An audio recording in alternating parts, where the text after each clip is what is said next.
What's up, guys? Welcome back to another episode of MMA Productions. Today we're going to be going over my picks and predictions for UFC OKC. It's going to be taking place on Saturday.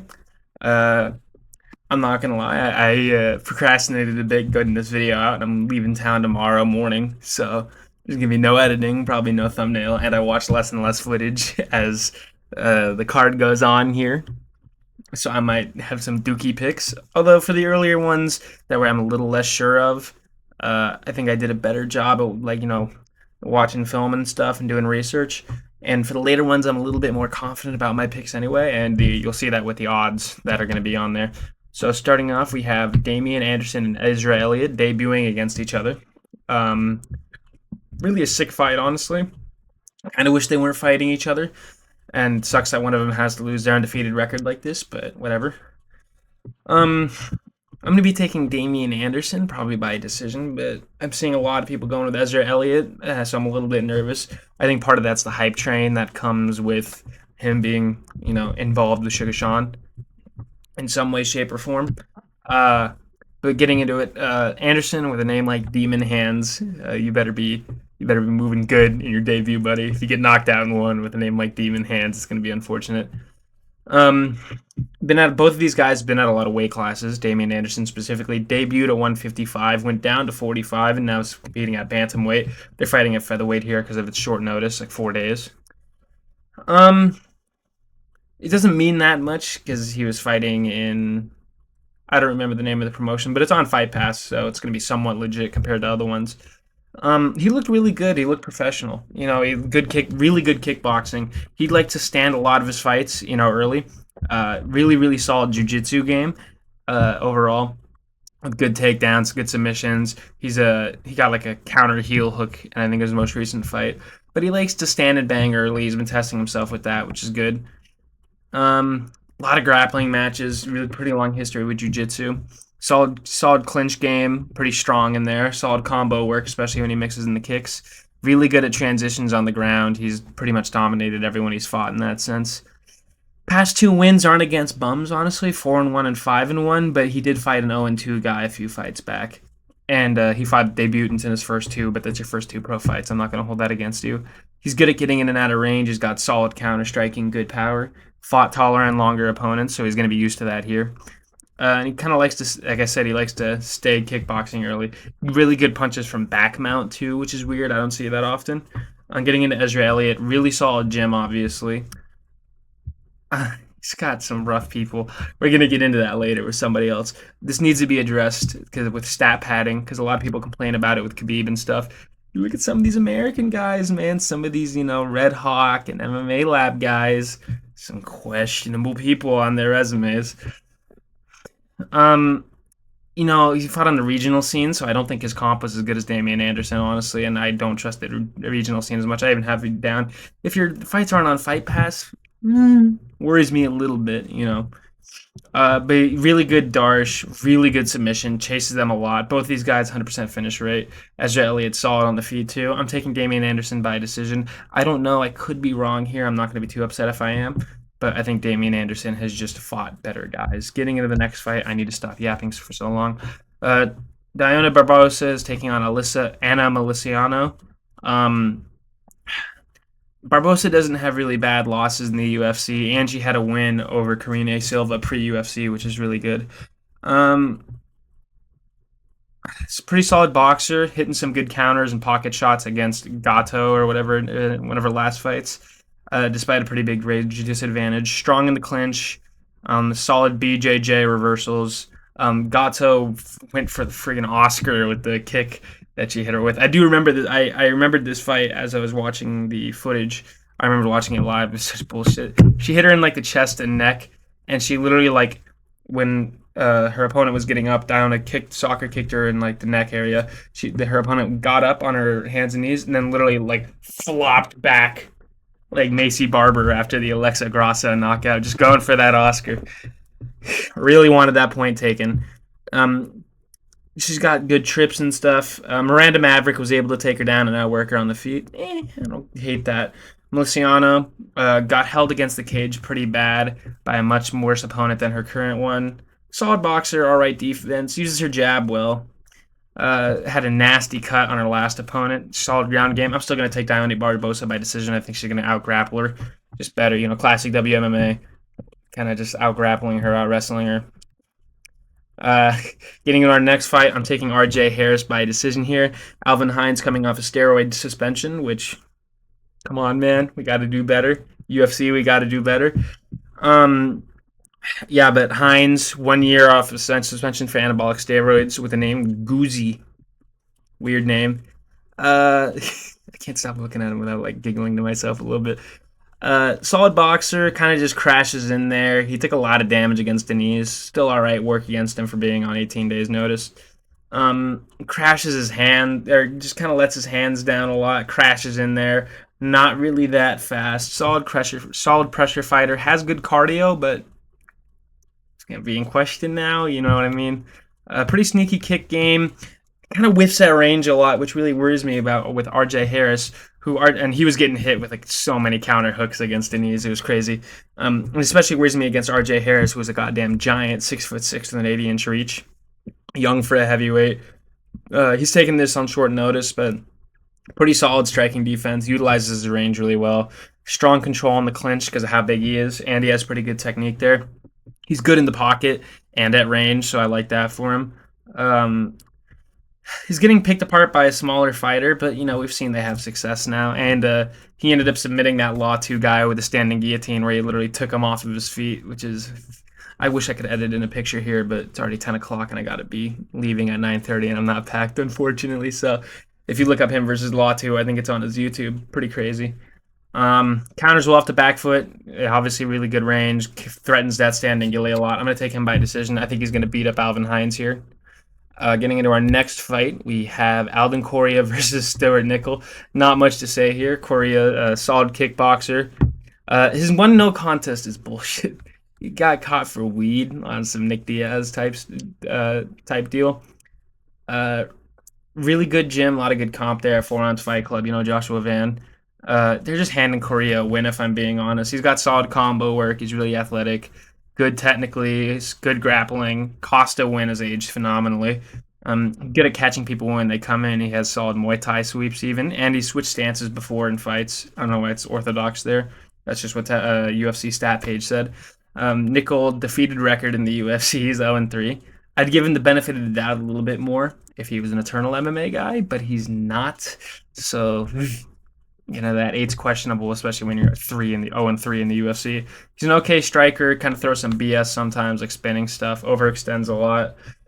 He's a pretty solid grappler with mean grounded pound, but Corey is going to just out-technique him over 3 rounds, I think. I think he's going to hurt him a bit. I don't know if Corey's got really the same finishing potential as Acosta, so I don't think it's going to be like that fight, but I think he's going to beat up Nickel pretty bad here. Getting into our next fight, we have another steroid user in Levi Rodriguez Jr. versus Felipe Franco. Not a lot of footage I could find on these guys for some reason. And this fight, this card's pissing me off. So many super close odds, like 50-50 fights. 2 guys coming off of steroid suspensions. I mean, what are we doing? This guy got his Dana White's Contender Series win in round 1 knockout, which I'm not gonna lie, I don't care about Dana White's Contender Series round 1 knockouts. So many people have gotten them. It's like a welcome to the club type of thing. There's a lot of them, and they could look good on Contender Series, but the competition is so variable. And Levi Rodriguez Jr. here, a lot of knockouts, but steroids, so that's totally in question now. And Felipe Franco, solid wrestler, really horrific fight with Mario Pinto. Don't watch it. He fought at light heavyweight in the past. He's moving up now. Franco just seems a little bit better rounded and isn't coming off of a suspension. I'm picking him even though I couldn't really find footage. And I know Franco lost to the guy that Levi beat, but it all missed weight against Franco, and Rodriguez was on steroids when he beat that guy. So it's really just in question. And Franco was doing fine. He just kind of gassed out against him. I didn't put it there because I'm an idiot, but yeah, I'm taking Felipe Franco by a decision. Next we got Seokhyun Ko, the Korean Tyson versus Jean-Paul Bosniani. I'm taking Seokhyun Ko by a decision here. I think he's going to kind of out-grapple him and outwork him on the feet. Seokhyun Ko has fought pretty good competition outside of the UFC. He had a questionable one recently, and I just noticed it on his Tapology, so I was like, what? He's coming off a big layoff, by the way, 8 months. I mean, kids have almost been conceived and born in that time. Like, yeesh. Um, you know, he fought generally pretty good comp outside of the UFC. I'm gonna start focusing on that a little bit more in my fights with these guys that don't have many outside the UFC, of who they fought. But he fought a guy recently who was 28, 27, and 6. How do you have 6 on that? I don't get it. There's another one on here we're gonna get into that I'm very angry about, and I'm picking against him out of spite at this point. Maybe the most padded record I've ever seen. We'll see later. But yeah, Seok Hyun Ko, man. Solid head movement, rolls well with punches. Weird like style is like can't see it, but his like hands are kind of out, chin up high. But he's got evil judo. He was bullying Oban Elliott with that judo. Finds real range really well, even with naked left hands from the southpaw stance. Bounces in and out of range a lot, mixes in trips and takedowns. Mainly focused on doing damage. He's going to kind of just thrash you around, get some punches here and there. He'll maybe threaten a submission, but that'll mostly be just to chase more submissions, or to chase more ground and pound. And he completely dominated Phil Rowe, which Jean-Paul Lebasniani, the split decision was kind of BS. It wasn't really a split. But Lebasniani is a solid kickboxer, with really good jiu-jitsu and pretty good wrestling. So I don't know if he's necessarily going to get the takedown. In fact, I would be surprised if he got taken down a bit during this fight. Pretty small for the weight class, but that can kind of be said about both of them, honestly. He's got better kicks than Seok Ko, but probably worse boxing and worse wrestling overall outside of the jiu-jitsu. Showed some solid control over Phil Rowe and landed some good ground and pound. There was some weird takedown attempts, and the jabs were really there. I know Phil Rowe is a bit different. He's really long, but Phil Rowe beat him up. He did a lot of damage. Leaves a lot of big openings that a better boxer than Rowe would take better advantage of, which I think Seok Ko is. And Rowe just wasn't there against Jean Paul. I mean, like even his corner was like, what are you doing? Jean Paul is pretty good, but I think Seok Ko is just going to win with better boxing, better takedown defense, better, just stronger on the ground in terms of positioning and moving people around. Maybe even a KO that he could take advantage of one of Jean Paul's openings. But yeah, I'm going to take Seok Ko by decision. Getting into our next fight, we got Jose Delgado versus Austin Bashi. Yeah, Delgado's a tricky kickboxer. He likes to throw knees up the middle. He recovers really well. He did get knocked down by Nathaniel Wood. Did get knocked down by Andre Fili, but Andre Fili's not a bad loss to take on, or not a bad split decision. If you beat Andre Fili, you're good. If you lose to him, I don't even judge you that much. Solid chin, good recovery, puts up nasty work in the clinch, mixes his shots to the body, legs, and head really well. He dropped Nathaniel Wood. He whiffed a high kick and then did a spinning back fist / elbow and dropped him. That was pretty sick. Yeah. Leaves himself open on some kicks, and he can be technical and fluid and switching between stances, but he's also ready to brawl. And I think that is an important thing to be able to do. Should have gotten the dub over Wood. I would have put up a screenshot of the numbers, but it was ridiculous that Nathaniel Wood won that fight, if I'm being honest. Yeah, Bashi, he's an innocent young man with a young soul, as you can tell by his face. Man looks like he's still in high school. You'd beat my ass, obviously, but he's just a young-looking guy. When he fought John Giannis had a job, man. I'm sorry. I'm not gonna go on a fighter pay rant here, but dude, Giannis had a full-time job. This guy's living in the gym. I'm sorry. It's just not fair at that point. Yeah, solid boxing. Really relies on the ground game a lot, I'd say. And Rodriguez was connecting. C-Rod was connecting with a lot of knees up the middle, which I do think is going to be a factor here in Jose Delgado winning a decision. I think Jose is a much bigger threat on the feet. He's got solid enough takedown defense. I don't think Bashi really has the power to knock him out, if I'm being honest. And those knees up the middle, I think, are a real threat, especially with those takedowns, and Delgado likes to throw them. So I'm going to take Delgado by decision. Maybe he could even knock Bashi out with a knee to the face at some point. Getting into the next fight, here it is. So Tommy McMillan taking on Alberto Montes. Tommy McMillan is maybe the most padded, undefeated fighter I've ever seen. People talk about Khabib's padded record, and I know he was fighting bums further into the career, but we're going to take a little look at this. We're going to lead the presentation. Look at this. All right, this made me angry.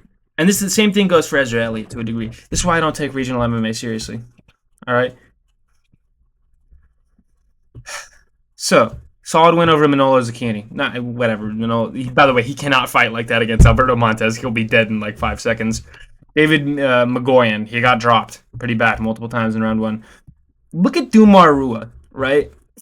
21-19, that gets you on Dana White's Contender Series. Then a 7-4 when you're 6-0, a 6-4 when you're 5-0, right, right, and then a 4, and then when you're 4-0, you're fighting an 8-5 guy, right? 3-0, 2-0 is whatever.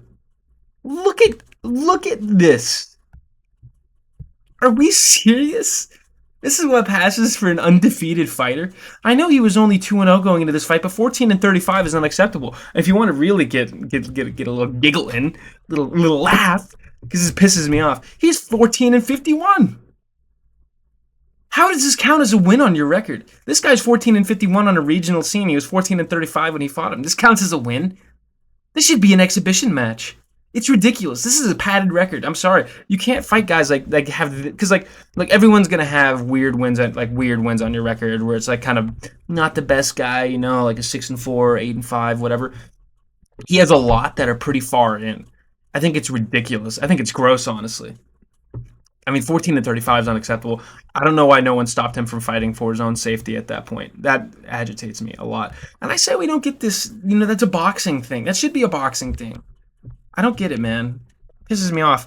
I gotta scroll through the. Yeah, I mean, just weird. Weird that that's allowed to be an undefeated record. Anyway, Tommy McMillan can't fight like he did against Manolo. Really big for the featherweight division. Big power with unconventional striking. Really solid ground game overall in terms of takedowns, BJJ positioning, submissions. Hit a good reversal and sprawl on Dana White's Contender Series, but like I said, he got dropped by a right hand and a spinning elbow on Contender Series in round one. Did okay to recover and won the fight overall, but he's good, really good from a north-south headlock, so if he defends a takedown, he's pretty set up for something good. I stopped watching footage. When I really checked his Tapology, because I saw that he was fighting a 21-19 guy on YouTube when I was looking through. And I was like, you know, I'll check his Tapology, see who else it is. And then I see 14-35. Like, what are we doing, man? That's so bad. That's like on your record to me. Getting into Alberto Montes, I'm taking Alberto Montes by a submission. I don't know what round, but it'll probably happen. He's got a really good anaconda, really good darce, just insane ground game overall in terms of wrestling and jiu-jitsu. Pretty slick boxing and really slick kicks, like a jumping switch kick to the body a lot. Really fast, slick kicks. His record's not as padded as McMillan's. Obviously, he has the occasional like 6-4 guy in there, but not to the same numbers and degree as McMillan. He's not Ilia Topuria, despite what it might look like. He's there to win. You know, he won't throw any BS. He's just there to fight. Slick boxing, slick kickboxing, good wrestling. Look, McMillan's a wild card. He could get a KO, but I think Alberto Montes is just going to be too technical in the boxing and the grappling. I think McMillan might end up getting a little bit wild out of ego or just wanting to fight. I think he's going to get taken down or dropped and then submitted either way. I'm taking Alberto Montes by submission. Up next, we got Fatima Klein versus Tabitha Ricci. This is when I realized what time it was and that I had to get this video out. Tabitha Ricci's kind of okay at everything. Fatima Klein's a nasty striker with good takedown defense. She's just going to outstrike her. It's like what I was talking about last week with Wong Tong and Tracy Cortez. Fatima Klein's just better. You know, I think she's just going to win this fight at this point. I don't know if there's much that Tabitha Ricci has for her overall. Yeah, Tabitha Ricci, a lot of people are calling her an industry plant, a 31-year-old woman going by Baby Shark. I got to stop talking shit on fighters. Yeah, Klein's a really slick, really sick striker, though. Pretty good knockout rate for a women's fighter. You don't see that often. No offense to the women's fighters. It's just a different thing for them. I think the odds are pretty accurate. I'm definitely taking Fatima Klein by decision. Maybe she could get a knockout, like a head kick or something. Getting into the next fight, we got Chase Hooper versus Mitch Ramirez. Hooper kind of got knocked out pretty bad in his past two fights, but it's not like Lance Gibson Jr.'s bad. Hooper kind of gets knocked out by people that are knockout guys. Like he got knocked out by Steve Garcia as well when he was still featherweight. Hooper's pretty big for the division. Really good jiu-jitsu. And Ramirez. I'm not gonna lie, like he's okay. He's somewhat of a KO threat, but He got taken down pretty comfortably in a few fights, and I think Hooper's just going to take him down and submit him probably pretty early if I had to take a guess. I think this is a bit of a bounce back fight for Hooper. I think the jiu-jitsu is there. He's got good long punches, like in terms of jab and cross. He throws a lot of teep kicks, and his head kick's pretty good. Ramirez, I don't know. I was really running that time here. I still got a pack. So I'm taking Hooper by a submission here. Up next, we got Christian Leroy Duncan taking on Jared Cannonier. I'm going to take on Christian Leroy Duncan by a wow. I cannot talk. I'm going to take Christian Leroy Duncan by a TKO, probably in the latter half of the fight, so over 1.5 rounds probably. Young, fast kickboxer with a really unusual style. Huge speed advantage here. He lost to RoboCop. That's not an awful loss. Edmund Shabazian lost. It's a little bit scary. But he's like I said, really young, really fast. Not really young, but younger. Like Cannonier's 42. I mean, that's what it comes down to here, if I'm being honest. Cannonier obviously hits really hard, good wrestling, just well-rounded in general. Win over Strickland is questionable at best. Split decision, kind of landed the bigger shots, but got outstruck. It's whatever. It's mostly Strickland's fault for leaving it up for interpretation like that. Yeah, Cannonier's just old, man. Got dropped by MVP bad in his last fight, and I think CLD is more willing to engage than MVP, and I think he's going to be on Cannonier, and I think he's going to probably put some work in on it. I think he's going to work Cannonier, if I'm being honest. I think this is Cannonier's last fight, hopefully. Cannonier, really solid career, but CLD, too fast, too unusual of a kickbox, too deep a bag, unusual kickboxing. I think it's just a good recipe to beat Cannonier. Getting into the next fight, low-key a little bit of the same story here. Obviously, Usman's had an incredible career, but I'm still going to take DDP by a finish here. People bring up the Joaquin Buckley fight and Hamzat fight. Usman's not Hamzat. DDP is not Joaquin Buckley. Like, Joaquin Buckley is not good. He can't wrestle for the life of him. We found that out against Brady. Yeah, Usman obviously really solid smothering wrestling style. He's got some all right power on the feet. Really good career, but I think DDP, just too explosive. Really unusual style. I mean, to land as cleanly as he did on Strickland is really hard. Strickland has some of the best defense, maybe in the sport, especially in the division. It's hard to land clean on him unless you're a weird striker like Pereira. And DDP is unconventional, and obviously I think Usman will get takedowns, and DDP might not be able to get up, but when it's on the feet, I think the threat is so heavy from DDP striking that I think he's just going to get a knockout eventually here. I think even then he could get up when he gets taken down, especially over 5 rounds. Usman is not as young and spry as he used to be. I think DDP is going to get the knockout probably in the later, probably before the championship rounds, if I'm being honest. I think Usman should hang it up after this. He's had a good enough career. He's going to turn 40 next year. I think there's going to be a wicked knockout for DDP. But if you guys made it this far, thank you. I'll see you in the next one. Hopefully my next video I actually get to edit and make a thumbnail for, and I'll watch a little bit more footage for the next set of fights. Man, next week's card is pretty... We're getting some weird cards lately, but that's about it. See you guys in the next one.